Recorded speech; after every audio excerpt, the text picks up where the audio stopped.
We just had a meeting of the city's leading health officials and agencies that are all working together to address the challenge that we now are facing with coronavirus. Everyone has been watching as this reality has emerged over the last few days. I want to start by saying that we in New York City take this very, very seriously. This is obviously a global health challenge. This is a situation that's emerging very quickly, and there's a lot that we still don't know, but we have to prepare to keep our people safe, and we are now in a very vigilant, active stance to protect the health of the people in New York City. I am happy to say there is one piece of good news, that so far there are no known cases in New York City. But that said, we have seen a spread that is so rapid now in 7 countries, including the United States, with cases in Washington State and Chicago, that we have to act on the assumption that there will, unfortunately, be cases sooner rather than later in New York City. There are many reasons for this, including a number of New Yorkers who travel to that area of China or have been in proximity to folks who did. And obviously the fact that we have the largest Chinese population of any city in the world outside of Asia. There's a deep connection with China, including the area of Wuhan. And I want to remind everyone that is a city larger than New York City. So a huge number of people in that city who travel, who have family, including people here in this city, in this country.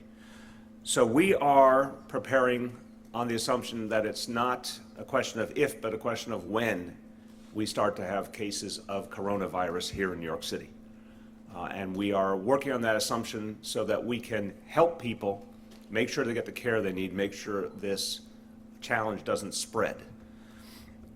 I want to thank all of the participants in the drill we just went through, going through the strategies and approaches that we would take as we start to find cases. We particularly looked at the situation of travelers coming into the city who may have been infected. I want to thank our Deputy Mayor for Operations, Laura Anglin, our Deputy Mayor for Health and Human Services, Raul Pereira-Hense, our Commissioner for Emergency Management, Deanne Criswell, our Fire Commissioner, Dan Nigro, our Immigrant Affairs Commissioner, Bida Mustafi, and all the other members of our team who gathered to work on our preparations to address this challenge. Also want to thank Councilmember Peter Koo, who is working closely with us to make sure people in his community are safe. Now, as I mentioned, we do not yet know enough about this virus. We know it is in the same family as some very dangerous viruses like SARS and also some mild viruses.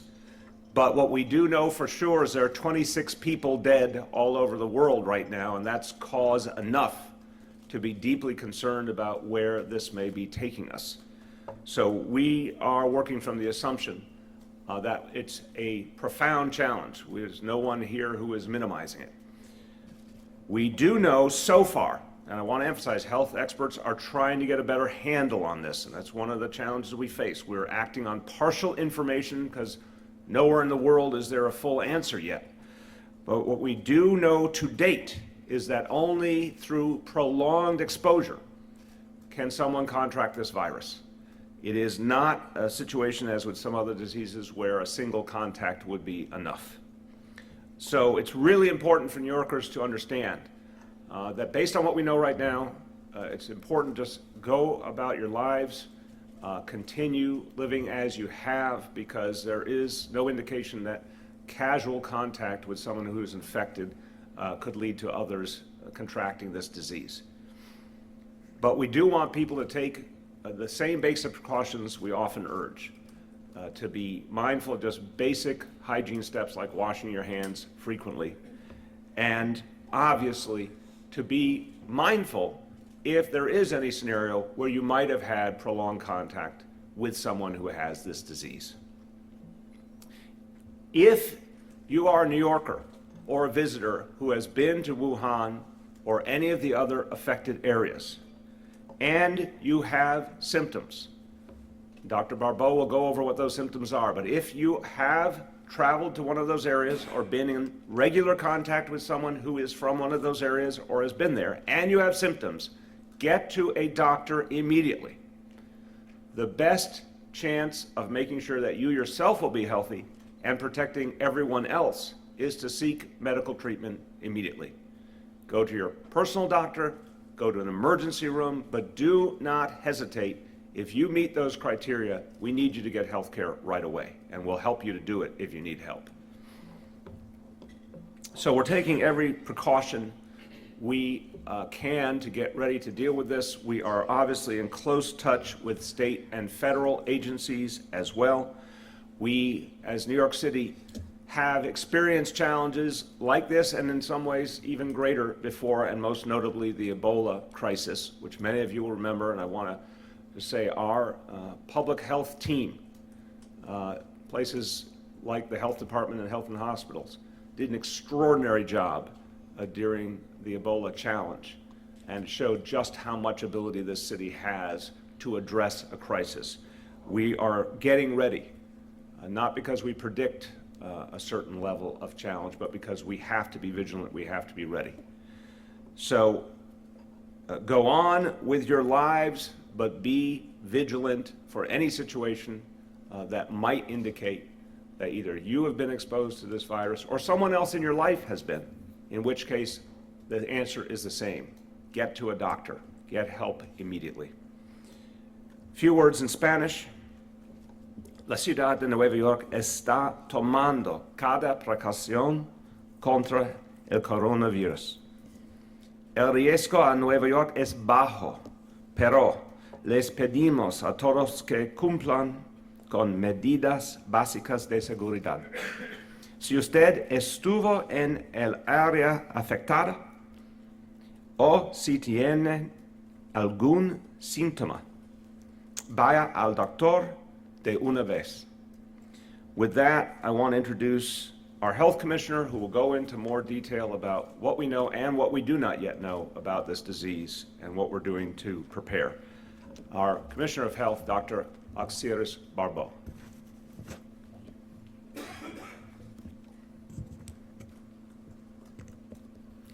Good afternoon. It's important that we share the facts about this novel coronavirus, both so that New Yorkers know the facts and what their current potential risk might be, as well as how they can protect themselves. As the mayor said, this is an evolving situation, and we are learning more every day. And I want to acknowledge up front that this evolving situation of this new virus may be cause for concern in the community. And this is not a situation where it is a concern for alarm, but it is one of vigilance, as the mayor said. As the city's doctor, I take this situation seriously. We are monitoring events that are occurring worldwide on a daily basis. We have, as a city, measures in place that are designed to protect New Yorkers, and they are ready to be adapted depending on how this situation continues to evolve. And so before I go into the details, I want to also just reiterate something that the mayor said in Spanish, but I'm not sure was also said in English. The risk to New Yorkers currently is low, and our preparedness as a city is high. And so I want to start off talking about what we know. So it's a new strain of a known family of viruses. There's a diversity of respiratory symptoms that this family of viruses causes. Currently, we have over 800 individuals who are diagnosed, principally in China, in the area of Wuhan, but we know that there are other countries where individuals have been diagnosed with the illness. And tragically, there have been at least 25 people who have died. And so, as the mayor said, that gives us pause, and we take this very seriously because we are still very early in this process, and we are paying very close attention to how it is that this situation is evolving. Currently, in the United States, there are 2 confirmed individuals to have had coronavirus, one in Washington State, the other in Chicago. And so primarily the reason why, this is very concerning is because while we do know certain things, there's still many things that we don't know. For example, we know that it can be transmitted from individual to individual, but we don't yet know how easy that transmission can be, or if someone can transmit, or at what point in the illness someone can transmit the virus. What we also know is that there is no vaccination for this illness and that there is no definitive treatment. And so that's why it's important for us to make sure New Yorkers know the facts and make sure they know how to protect themselves. So what we are asking New Yorkers to do is that if they have traveled to Wuhan in the last 14 days and they find themselves with symptoms of fever and a cough or shortness of breath, that they contact their provider and share this information. There are some very simple tests that providers can do in the office to rule out common viruses that are circulating currently. The one that comes to top of mind is the influenza virus. And so we have protocols in place for when individuals may be arriving through JFK. These are protocols that we drill on an ongoing basis with our partners, ranging from EMS, H&H, Greater New York, the State Health Department, as well as CDC. And so there is a mechanism in place to ensure that anyone who screens positive for that constellation of symptoms, we get alerted, the patient gets transported to the nearest hospital, and that testing scheme that I just outlined in terms of ruling out the most common viruses and then determining if someone is needing additional testing to rule out the coronavirus, all of those systems are in place. And so the other thing that's especially important is getting the message out to providers, because individuals may come through the airport, but what's actually the more likely scenario is that an individual will present to their local emergency department or to their local physician. And so we're working closely with the provider community to ensure that they are aware of the symptoms that they need to be looking for, the importance of a travel history, the tests that they should be running as a first indication of whether this is a common virus or not. And then in the event that a patient meets the travel history, the symptom requirements, then they are to communicate with us to ensure that we have done all of the necessary investigation to ensure who else this person has come in contact with, where in their illness trajectory are they, and making sure that they receive the appropriate level of care based on their symptoms. And so the advice to New Yorkers, actually I'm going to say one more thing in terms of the evolving nature of this event.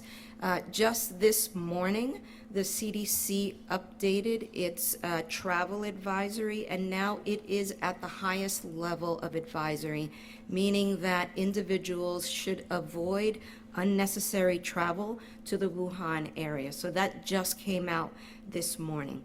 So our advice to New Yorkers during this time is to go about their daily lives, but to practice everyday precautions during flu season. And that includes covering their mouth and their nose when they cough or they sneeze, to wash their hands often, and to stay home if they're not feeling well. Additionally, it's not too late to get the influenza vaccine, not too late to get the flu vaccine. Additionally, if they have traveled or have been in contact with someone who has traveled to the Wuhan area in the last 14 days, we want them to get medical attention quickly. the best way to protect against this virus is getting medical attention quickly, testing, and ensuring that we are taking the proper clinical precautions to make sure that there is no ongoing transmission of that. And so, again, I want to end by reiterating that we are monitoring the situation on a daily basis. We are in close contact with our city partners, with our community-based partners, as well as our provider community, to ensure that whichever way a patient presents, we are notified quickly and we activate the measures that we have been putting in place. Right now, there is no indication for New Yorkers to avoid public places. We want to take this opportunity to wish our community a happy Lunar New Year, and we encourage people to go about their daily lives. Thank you. Thank you very much, Commissioner. Okay, we're going to take questions on the coronavirus situation, and then we'll take questions on other topics after. There's no cases in New York as of now. Is there any cases being tested that you know of? Currently, there are no cases in New York City, and we are in constant contact with our clinical partners, again, in the event that someone meets the criteria and needs to be tested. You stay there. Just, I think most questions are going to be for you, and we'll see where we go. Go back there. Yeah, any testing going on in the state, any investigation, in the state? So I can only speak to what's happening in New York City. I would have to direct you to the state health department to see who else might be tested. Okay. Is there a protocol or a specific hospital that if there are cases, you've kind of designated as a place where people will go, or is it kind of spread to all of the city's hospitals? So that's a great question, and I'm going to answer it in two ways. One is on an ongoing basis, part of our emergency preparedness procedures that we do in collaboration with our office, New York City Emergency Management and Greater New York, is we drill all of our hospitals on what we call quote-unquote mystery patients that may come in with respiratory illnesses, to make sure that they're all at the same level of readiness, because especially in a situation like this, we can't predict exactly where a patient will show up. So that's one thing in terms of our baseline preparedness. In a situation such as this, where there might be, and now the likelihood of it is decreasing given the travel restrictions, where someone comes in through JFK, we will send them to the nearest hospital who is also equipped to do the type of testing that we need to have done. And so those 4 hospitals are Jamaica, LIJ, Queens Presby, and Downstate. Yes. So based on the drill that you just had, which would be the red line for you to decide whether or not it's necessary to change the level of threat, not too low, but to intermediate or severe? Which would be the conditions for you to decide that it's necessary to change the level of preparedness?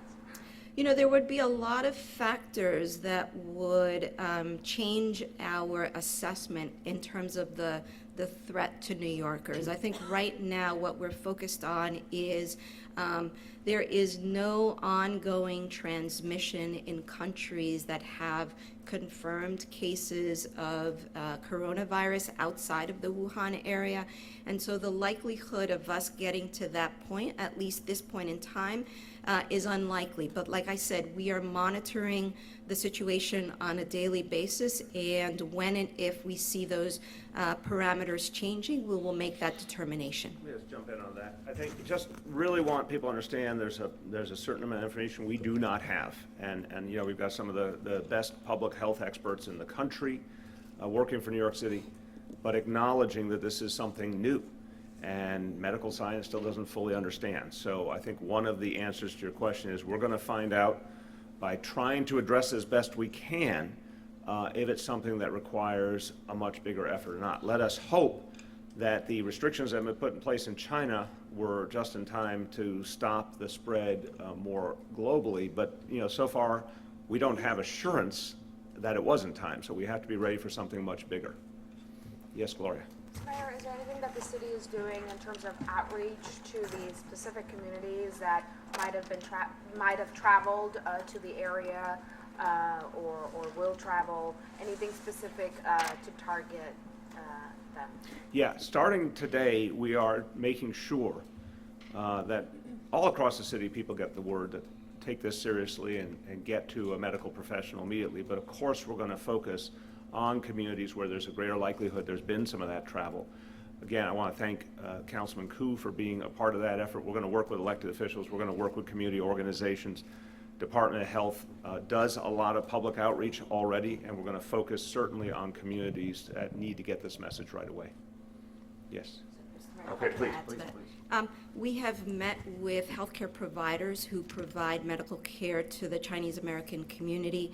Additionally, we have provided educational materials to community-based organizations that are situated in communities with high density of the Chinese American community. And so, in addition to all the things the mayor laid out, those are the additional layers that we have so far.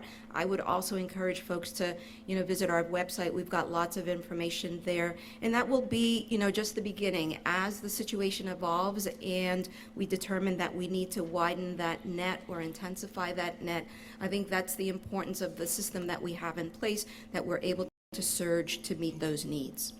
Just following up on the previous point, so again, we have a number of communities all over the city where we're going to do that special outreach.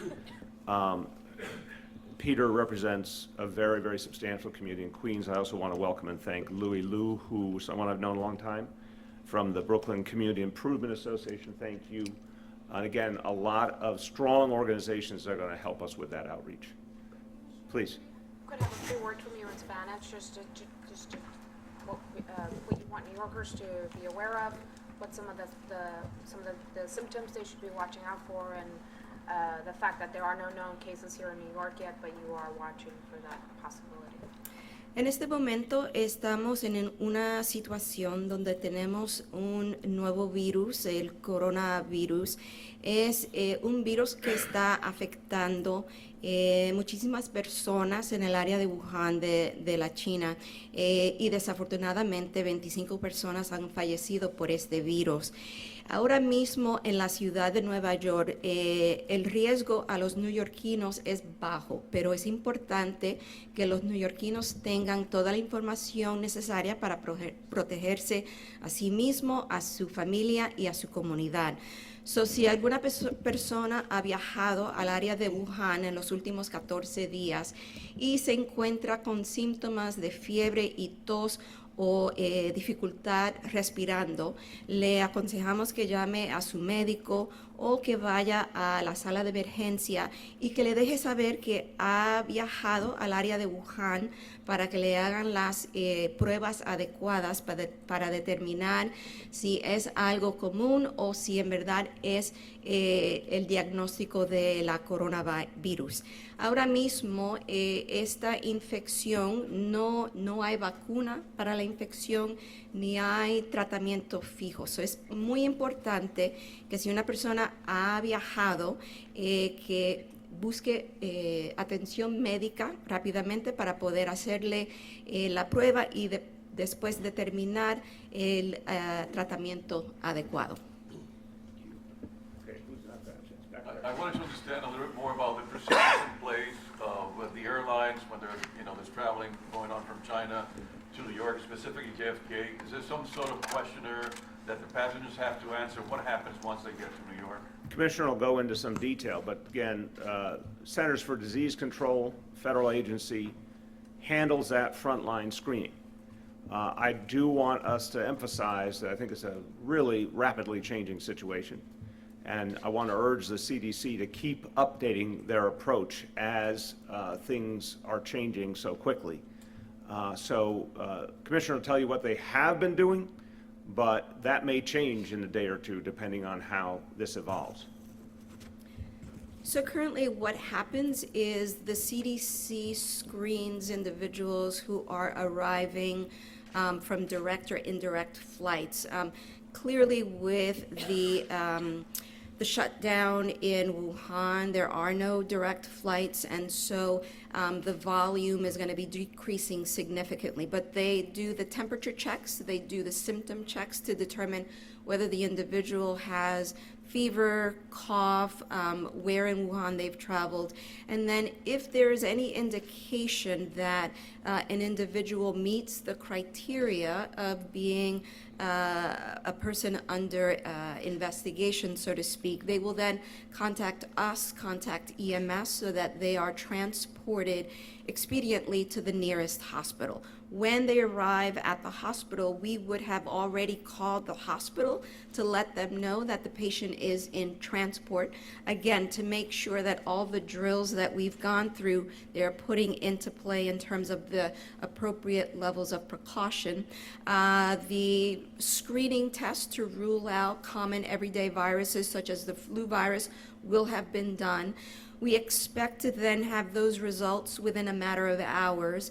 If those tests don't indicate that the individual actually has a more common virus, then the additional samples would be sent to the CDC for confirmatory testing to determine whether or not it's the coronavirus. How long does that take? Based on the experience of what happened in Washington State, we anticipate it would be anywhere between 24 to 36 hours.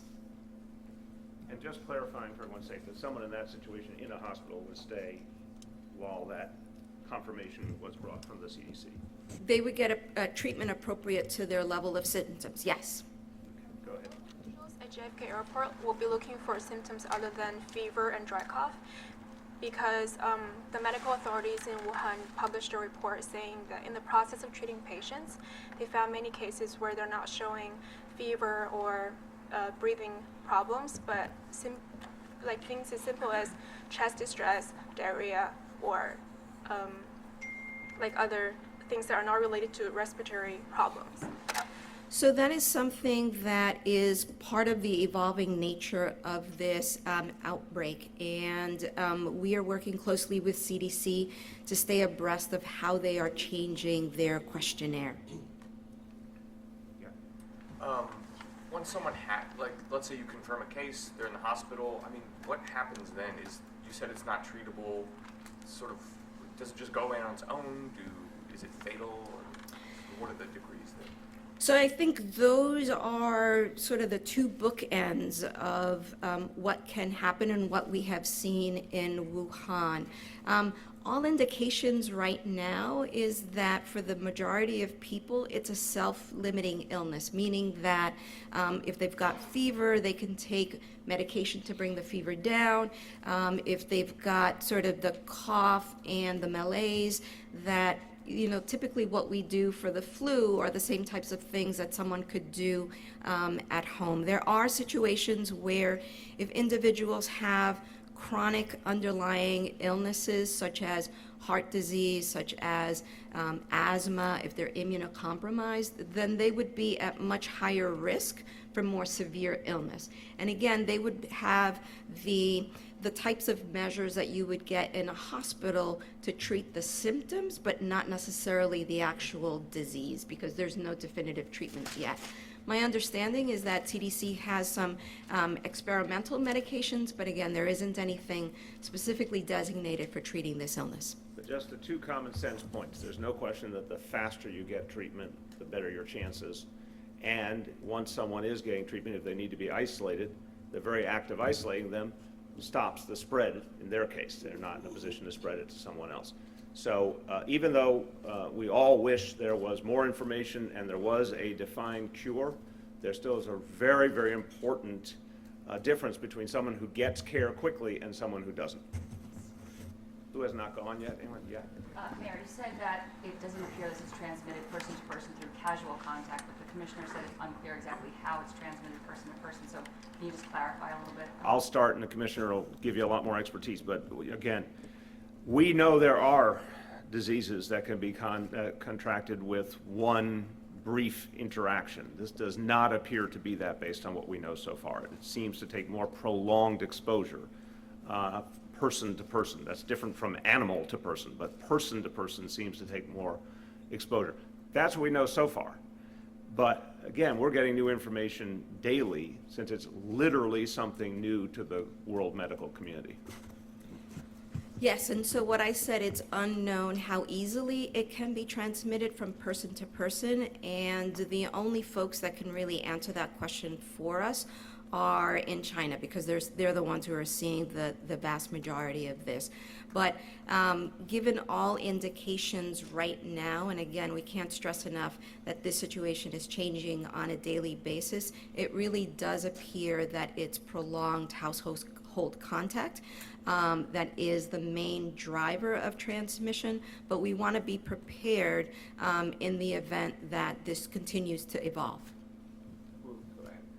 I think you mentioned this a little bit earlier, but can you just sort of clarify, you're not telling anyone to not go out in public, there's going to be Lunar New Year celebrations, go ahead with all that stuff? No. Yeah, so what I said was, we want New Yorkers to go about their daily lives.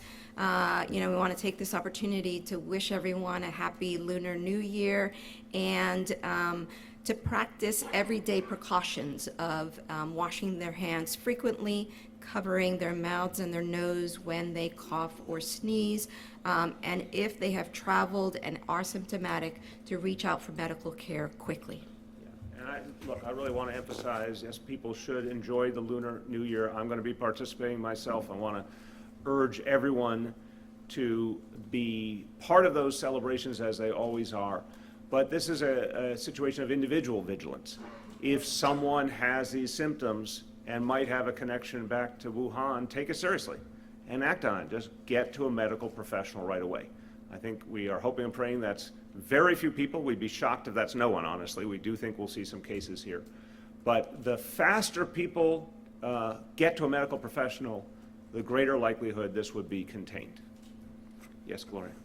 I just want to get a little clarity. I know you're talking about how this could be contracted, and this is not like what we saw during the Ebola crisis where you have to go into a quarantine situation. So what is, if there is a case, is that like they have to get treated in the hospital for a couple of days and everyone around them has to come in to ensure that they haven't been infected, or what's the level of, I don't know what the proper medical term is, but.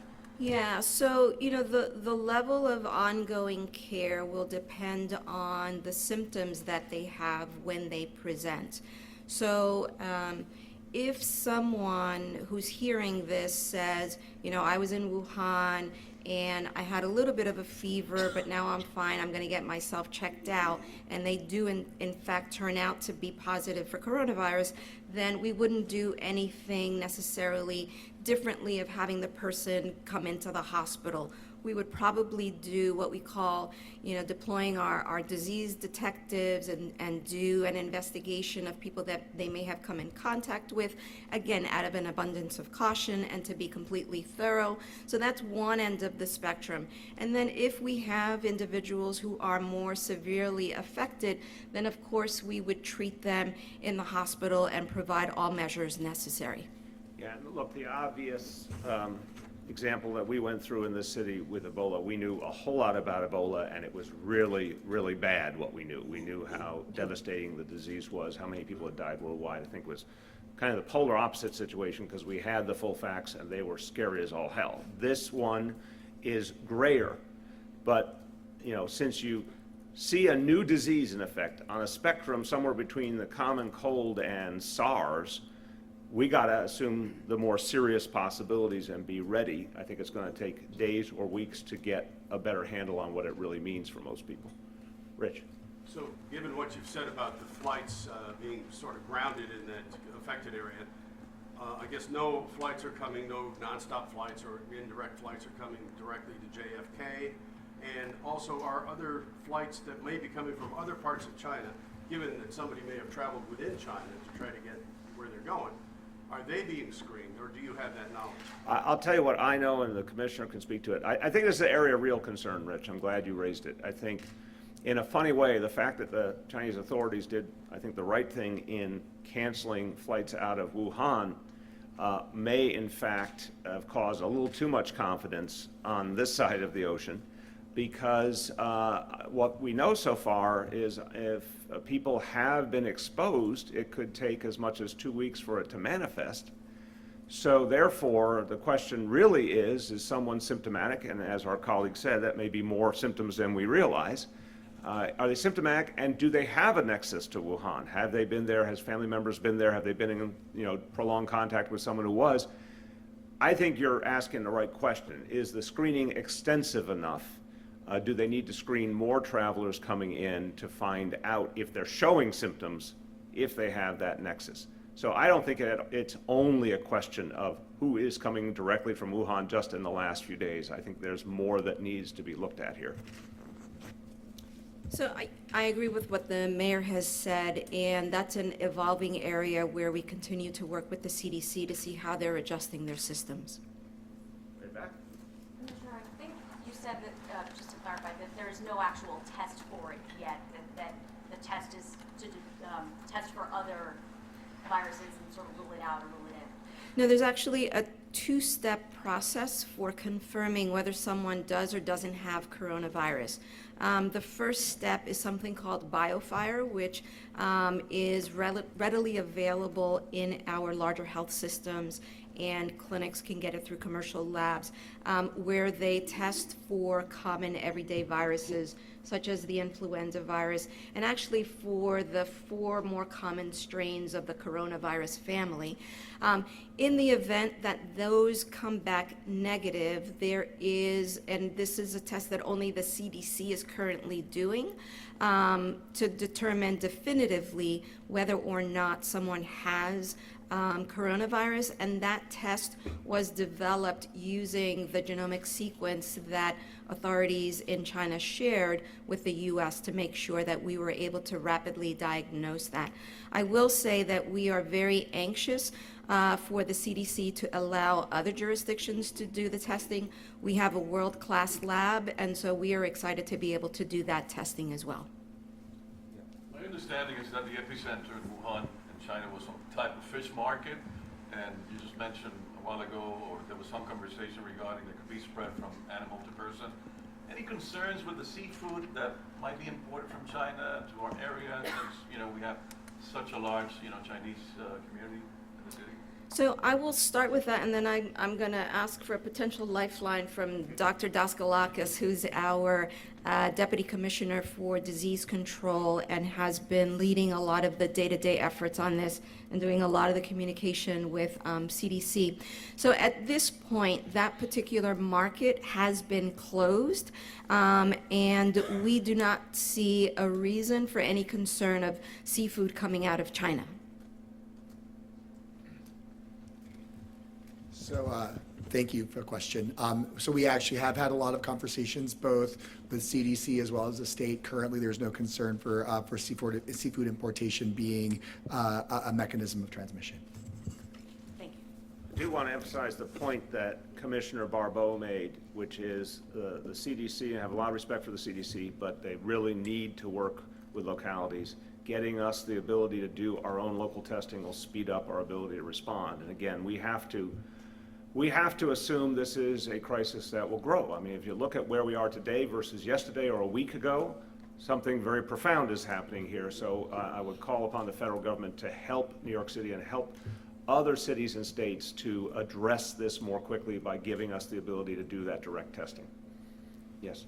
I'm just wondering, are officials at the JFK airport only screening travelers from Shanghai, or only travelers from Wuhan, or like travelers from like all the areas in China? Okay, I not knowing all the intricacies, but based on the briefing I received earlier, my concern is it was focused on flights from Wuhan and where a traveler had originated in Wuhan, transferred in Shanghai or any other airport.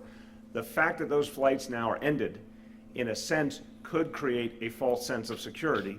And that's why I keep getting back to it. If there's a 14-day incubation period, there well may be people who were previously infected, but it has not yet manifested or is just starting to manifest. I think there needs to be a bigger look at flights coming in with people who well may be been affected.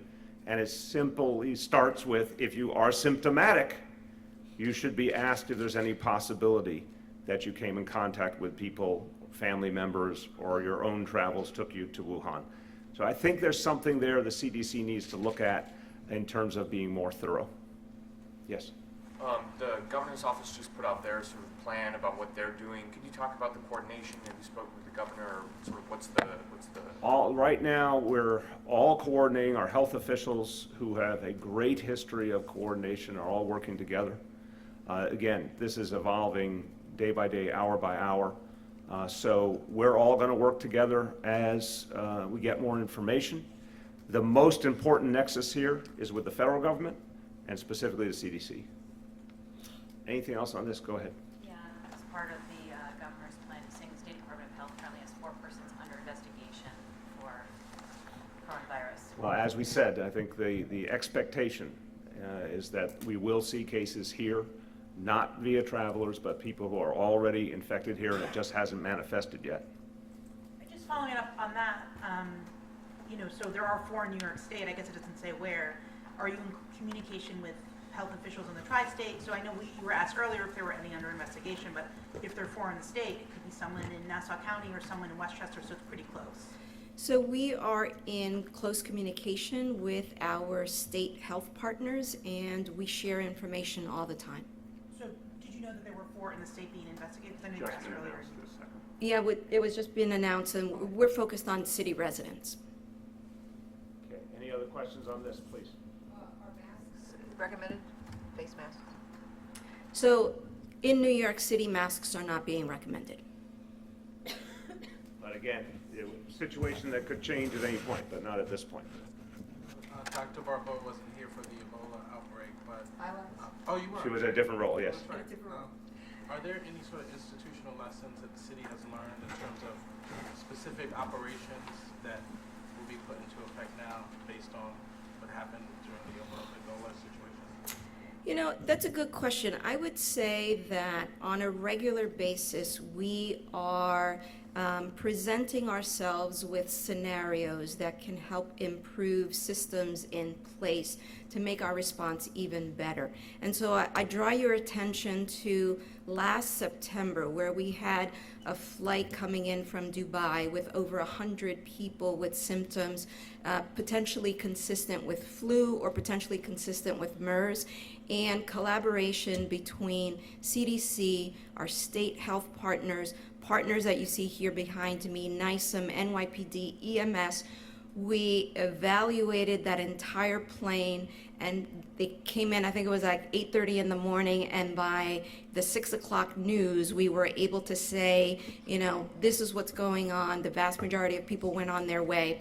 So I think that illustrates that we learn from every episode, from every event, to make the subsequent event even more efficient. I'll give you a sort of broader gauge response, because I remember it like it was yesterday, the lead up to the Ebola crisis and all. I think the most important thing we learned is take these things seriously, never try and explain a problem away, get into a very aggressive stance. And, you know, I remember all the discussions, the planning, the drills, but there's sort of that air of unreality, like, oh, we're planning for something, of course it's not going to actually happen here, and then suddenly it was. And again, the Health and Hospitals Department of Health were outstanding in the way they took all of the planning and put it into action. So I think it's a mindset question, first, sort of a cultural question. Are you assuming the worst? Are you in a very active stance? That's what's most necessary.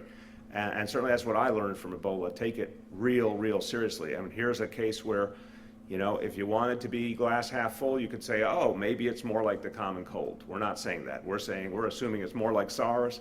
We're assuming it is something that could spread rapidly here, that could already be here, and that puts us in a very aggressive stance. Gloria? Sorry, I know we're just hearing about the 4 people, Yeah. but I just wanted to get clarity.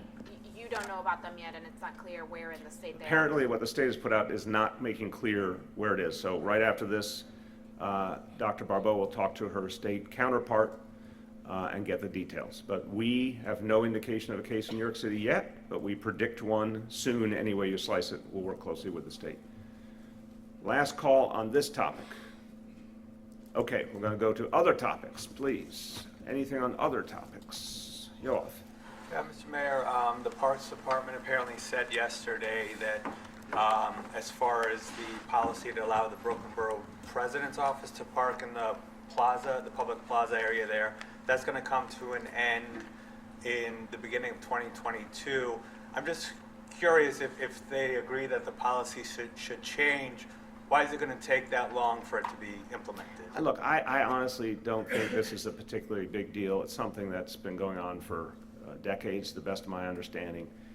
It makes sense. People are used to it. They're working with it. We'll phase it out over the next couple of years. Other questions? Yes. I was wondering if you could comment. There have been some reports of like sexual harassment of students at Mary Curie High School.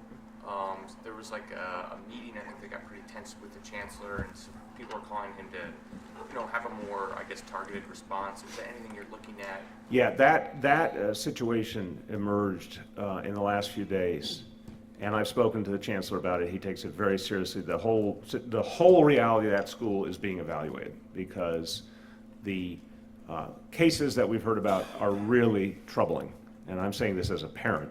I would be outraged too as a parent. So the chancellor is looking at that whole school to see what has been happening, if changes are needed, and we'll have more to say on that very soon.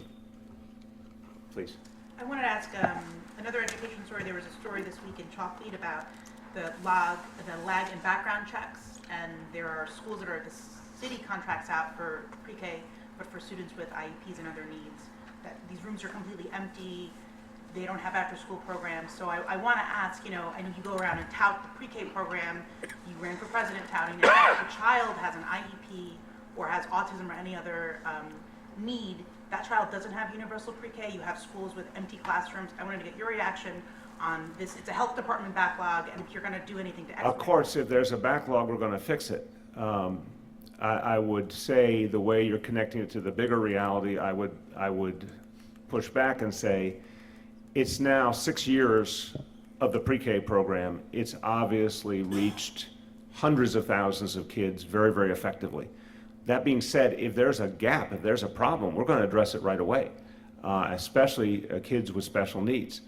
So no question, if there's something we have to do to fix that, we'll do it immediately and give you an update. Well, I mean, just to follow up, there are, thousands of children who can't go to the universal pre-K in their neighborhood. They can't go. They have to go through, their district special schools, which sometimes sends them to these schools that now have empty classrooms. So, Again, I'm going to challenge you on the way you're putting together all the facts. The kids who need something that cannot be provided currently, we are working right now to add the capacity because pre-K is still a newer program in the scheme of things. And maximally, what we're trying to do throughout our school system is accommodate kids with special needs in our public schools, but there's some special needs that cannot be accommodated in public schools. And we're always working to build that capacity out. So whatever will be necessary, we're going to find a way. That's what we do all the time.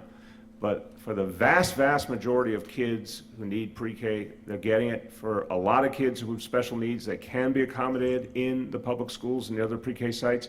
For anyone who can't be, we need to fix that. Yeah. Considering all the problems that the MTA is facing, and there are plenty of them, as we all know, why don't you think the time is now for municipal control of the city subways and buses? It's a great question, and I would say, one, before last April, and I said this very comfortably publicly, I said they did not resolve the funding issue. I think that really would have begged the question of whether there was a conceivable path forward for the state to maintain control or we had to do something very different. But once the state did actually resolve the funding issue, that gave me more confidence that the MTA not only could be well funded, but could be reformed and made a much more effective agency. I certainly think Andy Byford's made major steps in that direction. The problem is, and I said this morning on the radio, the Medicaid example should be cautionary.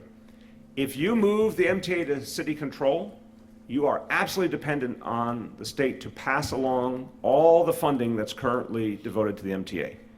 And we have seen often recently the state pulling back funding in a variety of ways from the city.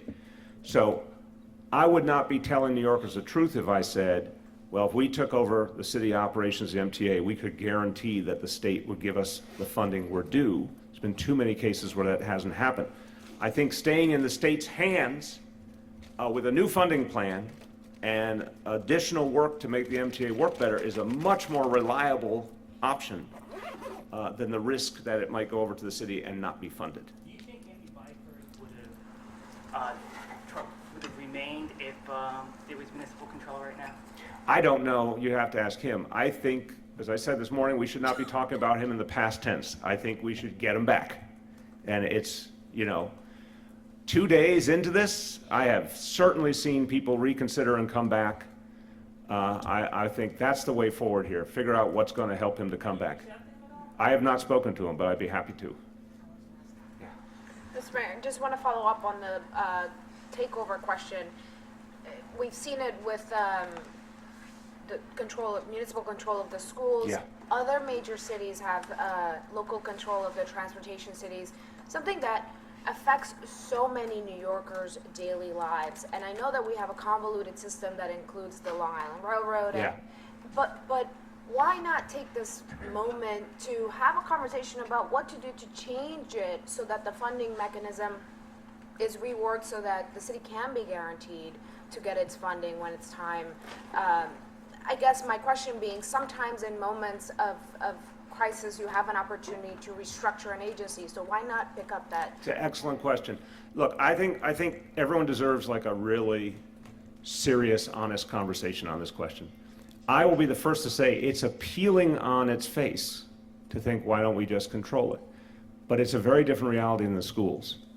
The local control levels on the schools were very, very substantial all along. It was the Board of Education. And the funding streams were consistent. They weren't always enough, but they were consistent. So going from that to mayoral control education was not a huge jump in the scheme of things. Going from a system that's run by the state, has been for decades and decades, and absolutely dependent on funding that only the state can provide, and then believing that the state will consistently provide it, no matter what's going on at the state level, I'm not falling for that one. We have seen the state, big issue came up in the last couple of years. The state took about $500 million that was MTA earmarked revenue and transferred it to the state budget. They did that while they're controlling the thing. They took it away from the MTA. Imagine what they would do if the city was controlling it. Right now, again, we're having this Medicaid discussion.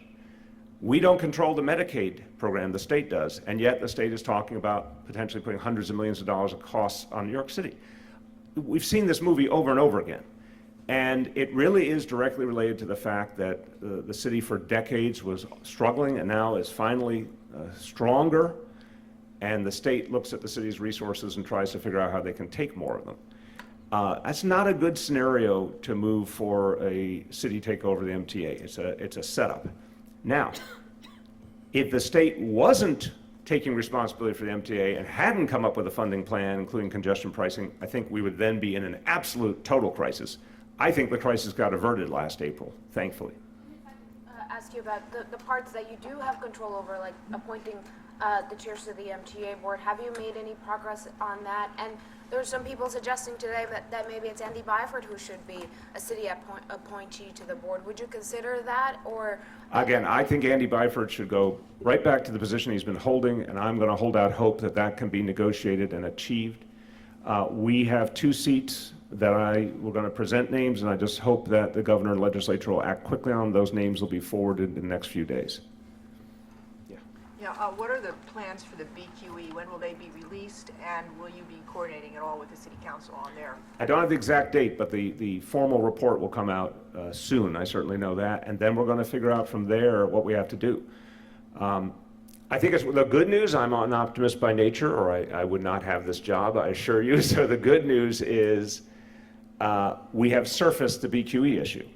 It's now out in the open that there's a real danger to this city if we don't address this soon. And I talked about some very intense solutions that I understood people had concerns about. But the good news is we're going to have a real discussion over these next few months about which option to choose, and then I hope we can get to one and move forward quickly, because it's a real challenge. Yeah. I think you spoke about the Medicaid issue with the state budget earlier today. Yes. Are there other elements of the state budget that are also sort of hitting the city, and can you talk about sort of how you're handling Look, the last few years, every single year, we have lost several $100 million in state aid each time.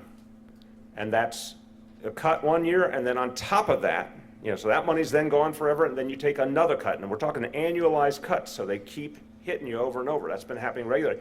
Under Mayor Bloomberg, the entire revenue sharing program, the aid to municipalities was taken away from New York City. I believe it was $300 million that year. There's been a trend now that's almost a decade old of the state constantly undercutting the financial reality in New York City. But all of that pales in comparison to the potential Medicaid cuts.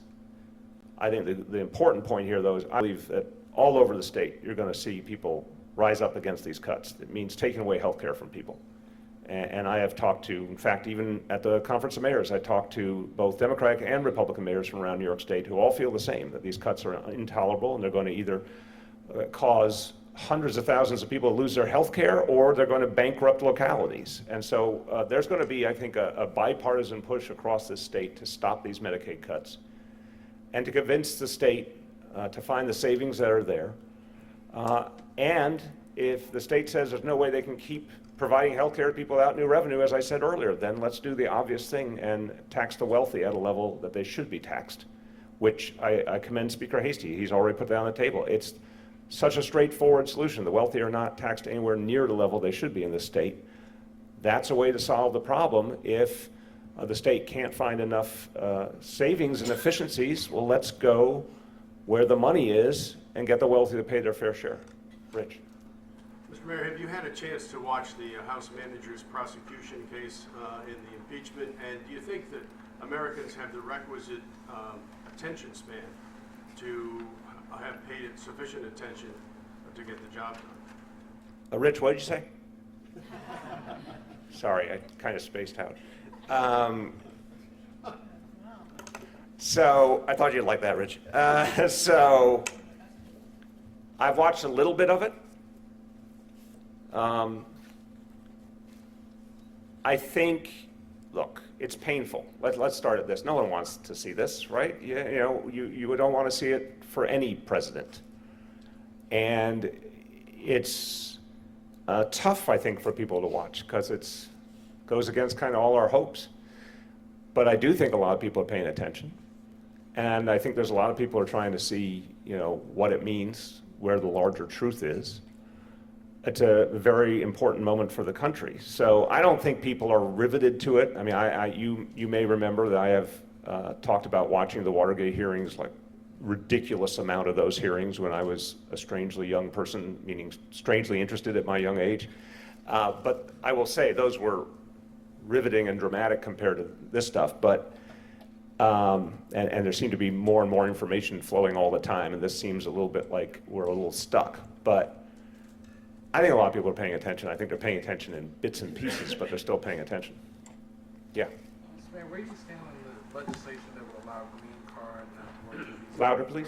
Where do you stand on the legislation that would allow green card and work visa holders to vote in local elections? I think the underlying motivations are both honest and compassionate, but I have a different view of the matter. My view is we need to fix our immigration system. We need comprehensive immigration reform with a pathway to citizenship for everyone who's here and qualifies. We need to speed up and have a federal government that wants to speed up the process of folks who already are green card holders getting to full citizenship. I think citizenship is an achievement and it connects to certain rights and privileges, including the right to vote. But I think the bigger problem is a federal one that I'm actually optimistic can be solved in the next few years. I think the country is more and more getting to the conclusion that the status quo is unacceptable, and I'm actually optimistic that literally could be as a result of the next election, we could get to comprehensive immigration reform. And that's how I'd like to see the problem solved. Yeah. You said you have not reached out to Andy Byford yet, but you would like to. Do you plan to? I will certainly happily talk to Andy Byford, and we will report back after I have. And I'm going to say to him, you should stick around. Go ahead, Gloria, you gotta look up when you're raising a question. Gloria's got an attention span problem where she's got her hand up while looking away from the person that she is asking the question of. Can you, with the possibility that we have now that the state will pass a bill to legalize e-bikes, I'm asking where you are on what the governor has proposed. There will be a safety component in terms of the helmets for the e-bikes, but what's your understanding of where e-scooters land on all of this? And is the city going to be given any latitude to do its own enforcement rulemaking? I want to know a lot more about what the governor is proposing. I haven't seen any bill language yet. The previous law, it may not have been perfect, but it did satisfy, meaning the one that passed the legislature, satisfied a lot of our central concerns. Most importantly, the localities need to be able to make their own rules. I think whether it is by state law or by New York City having the right to figure out the specifics, there shouldn't be anything that's going faster than 20 miles an hour. So that's the first point to me, whether it's a bike or a scooter. I think we have to be able to regulate scooters legally because they're starting to pop up everywhere. If we don't have the legal right to regulate them, there's something wrong with that picture. I think there's a real issue, and I agree with the governor. We are united in a concern that helmets need to be more a part of the approach to regulating all forms of bike. But again, I can only give you those broad strokes because I haven't seen something real specific yet. Okay, last call. Anything else, please? Last night on the subway, a homeless man came in saying, "I've been sick for 2 days," and he started coughing all over everybody in the car. And I'm wondering about with the homeless population, if the coronavirus does start spreading more, will there be outreach to get in touch with people like this too? Yeah, I want to say, we just announced before Christmas the Journey Home Initiative, which really takes our intensive outreach efforts and takes them to a whole other level. And what I've said is New Yorkers call in and say there's someone in need, we're going to get there real fast because we've got more and more trained NYPD officers, we've got more and more outreach workers from Department of Homeless Services, and we've got the ability, especially if someone's sick, that is often a time when they are not only willing but anxious to get to a medical facility. Our team will get them in immediately. So the first thing is if you or anyone else sees that, please call it in immediately so we can get to work on it. But yeah, I don't want to predict what's going to happen to the coronavirus because we don't know enough yet, but I will say that outreach effort to get folks who are long-term homeless in will be intensifying month after month. You'll see it in action. And particularly if someone's sick, we want to get to them quickly and help them. Rich? Mr. Mayor, just given that Andy Byford was such a popular manager of would you be willing to start a movement to try to get him back? And it seems like you have a ready-made constituency to join the club. Yeah, I mean, what I said this morning on the radio was certainly a conscious effort to say, let's all band together and fix this. People have said they're leaving and have changed their minds. It's not like unheard of in the least. And I think he really loved his job. I think he knew he was making a big impact and he was getting a lot of love from New Yorkers, and we are a tough audience. So, I think the people have spoken and want him to stay. But yeah, I'll keep saying it, and I think as many people as possible should. I think it should be a movement of people saying, Andy, stick around. Would you call the governor on this as well? I will talk to the governor or anyone else that it would be helpful to convince, but I think the most important point is the more people say, we need you to stick around, the better. I don't know what happened. I don't know, the specifics. If some part of it is him feeling it's time to go, I think the most important thing is for him to hear from people in the city that, we're asking you to stay. Okay, last call, and thank you, everyone.